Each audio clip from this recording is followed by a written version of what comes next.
Hello நண்பர்களே, welcome to mix media. இப்போது ரொம்ப ரீசெண்ட் டேஸில் நிறைய சட்னி ரெசிபிஸ் பார்த்துட்டோம் அண்ட் குருமா ரெசிபிஸும் பார்த்துட்டோம். ஸோ இன்றைக்கி கொஞ்சம் டிஃப்ரெண்ட்டாக ஒரு ஃப்ரைட் ரைஸ் தாங்க பார்க்க போகிறோம். அதாவது ரொம்ப சிம்பிளான ஃப்ரைட் ரைஸ் தான். எக்ஸ்ட்ரா ஆடட் சாஸ் எதுவும் இல்லை, வினிகர் அப்படின்னு சொல்லிட்டு எதுவுமே இல்லாமல் ரொம்ப சிம்பிளாகவே செய்ய போகிறோம். ஸோ இந்த ரெசிபிக்காக நான் கேரட், கேபேஜ் அண்ட் கேப்சிகமாக நல்லா ஸ்லைஸ் பண்ணி வச்சுருக்கேன். ஸோ பாருங்கள் என்ன மாதிரி ஸ்லைஸ் பண்ணி வச்சுருக்கேன்னு. இந்த மாதிரி தின்னாக இருந்தால் மட்டும்தான் நம்ம சாப்பிட்றதுக்கும் சரி குக் ஆகிறதுக்கும் சரி ரொம்ப ஈஸியாக இருக்கும். ஸோ ஃபர்ஸ்ட்டு இந்த ரெசிபி காரத்துக்காக நான் ஒரு பச்சை மிளகாய் நடுவில் கீறி இருக்கேன், அதை ஆட் பண்ணியிருக்கேன். தென் பொடி பொடியாக சாப் பண்ண கார்லிக் அண்ட் ஜிஞ்சர் ஆட் பண்ணியிருக்கேன். இதை ஃபஸ்ட்டு நீங்கள் ஆயில் இல்லை பட்டர் இல்லை கீயில் நல்லா ரோஸ்ட் பண்ணி விட்டுக்கோங்க.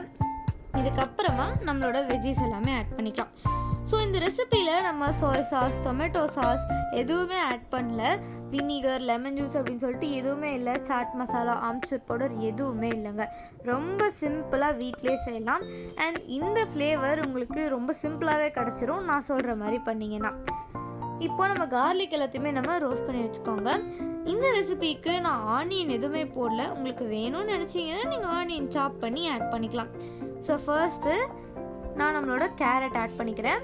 நான் நல்லா திருகி வச்சுருக்கேன் கிரேடரில். நீங்கள் வேணும்னா சாப் பண்ணி கூட வச்சுக்கலாம். இந்த மாதிரி சின்ன சின்னதாக அந்த வெஜிடபிளை கட் பண்ணி ஆட் பண்ணும்போது சீக்கிரமாகவே குக் ஆயிரும்.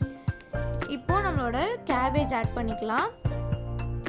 நான் கேரட் ஆட் பண்ணி 2 minutes ஆச்சு. ஸோ நான் கேபேஜ் ஆட் பண்ணிக்கிறேன். ஸோ இந்த 3 வெஜிடபிள்ஸுமே ஹாஃப் குக்டாக இருந்தாலே போதும், ஃபுல்லாலாம் குக் ஆக தேவையில்லை. இப்போ பாருங்கள், நான் லிட் போட்டு க்ளோஸ் பண்ணி வச்சுட்டேன். 5 minutes கழித்து பார்க்கும்போது நல்லா குக்காக இருந்தது. இப்போது நம்மளோட கேப்சிகம் ஆட் பண்ணிக்கலாம். அவ்வளோதாங்க, நம்ம வெஜ்ஜீஸ் ஆட் பண்ணியிருக்கோம். ஸோ இந்த ரெசிப்பியில் இதுதான் base. Carrot, capsicum and cabbage, இந்த 3C இதை ஆட் பண்ணிட்டோன்னா பேஸ் ரெடி ஆயிடுச்சு. ஸோ இதுக்குள்ளே நீங்கள் எக்கை நல்லா ரோஸ்ட் பண்ணி ஆட் பண்ணலாம், இல்லை பொரியல் மாதிரி பண்ணி உள்ளே ஆட் பண்ணலாம், இல்லைனா சிக்கன் 65 பண்ணி உள்ளே ஆட் பண்ணிக்கலாம், ப்ரானை ரோஸ்ட் பண்ணி உள்ளே ஆட் பண்ணிக்கலாம், இல்லை பன்னீர் 65 பண்ணி கூட நீங்கள் ஆட் பண்ணலாம். ஸோ இது கூட நீங்கள் எக்கும் ஆட் பண்ணலாம், பன்னீர் ஆட் பண்ணலாம், நான்வெஜ் ஐட்டம்ஸ் எல்லாத்தையுமே 65 பண்ணியும் ஆட் பண்ணலாம்.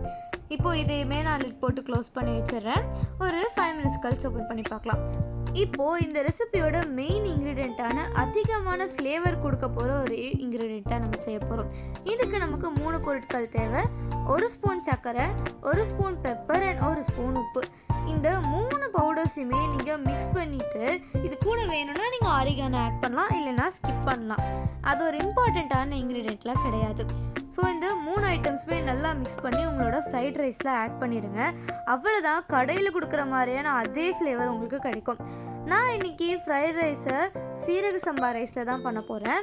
நீங்கள் நார்மல் ரைஸ்லேயும் பண்ணலாம், இல்லைனா இந்த மாதிரி பிரியாணி ரைஸ்லேயும் பண்ணலாம். இப்போது பாருங்கள், நம்மளோட வெஜ்ஜஸ் எல்லாமே குக் ஆயிடுச்சு. இது கூடவே பிங்க் கலரில் வேணும்னு நினச்சிங்கன்னா நீங்கள் பீட்ரூட் ஆட் பண்ணலாம், இல்லைனா ஸ்கிப் பண்ணிடலாம். இப்போ பாருங்கள், எல்லாமே நல்லா குக் ஆயிடுச்சு. நம்ம ஆல்ரெடி பச்சை மிளகாய் போட்டுட்டோம், அதனால பெப்பர் அளவாக தான் ஆட் பண்ணியிருக்கேன்.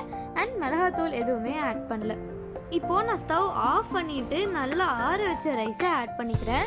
நீங்கள் நல்லா மிக்ஸ் பண்ணி விட்டுட்டு நம்ம மிக்ஸ் பண்ணி வச்சுருந்த இந்த பவுடர் உள்ளே ஆட் பண்ணி அப்புறமா ஸ்டவ் ஆன் பண்ணி ஹீட் பண்ணிக்கோங்க. ஸோ இந்த ஃப்ரைட் ரைஸ்க்கு கூட நீங்கள் சைடிஷ் எதுவுமே தேவையில்லை.